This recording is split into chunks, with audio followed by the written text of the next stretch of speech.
এক দেশে এক রাজকন্যা ছিল। রাজকন্যাটি ছিল প্রচুর সুন্দরী। আশেপাশের সব রাজ্যের সমস্ত রাজপুত্ররা তাকে বিয়ে করার জন্য পাগল ছিল, কিন্তু সমস্যা একটাই, রাজকন্যা বিয়ে করতে চাইতো না। এই নিয়ে রাজা আর রানী খুব টেনশনে ছিল।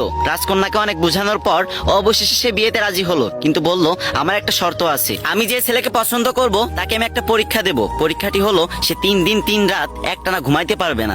সে যদি এই পরীক্ষায় পাশ করে তাহলে তাকে আমি বিয়ে করব, আর যদি ফেল করে তাহলে তাকে আমি কঠোর থেকে কঠোরতম শাস্তি দেব। তারপর রাজা মেয়ের কথা মতো পুরো রাজ্যে ভেড়া পিটিয়ে দিলেন। তারপরের দিন রাজসভায় অনেক ছেলে এসে উপস্থিত হলো।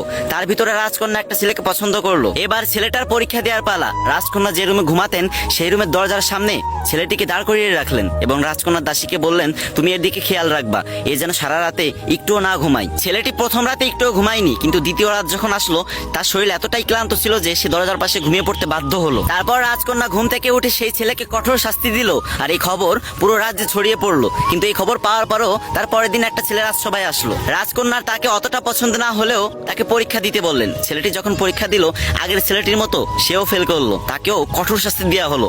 আর এই খবর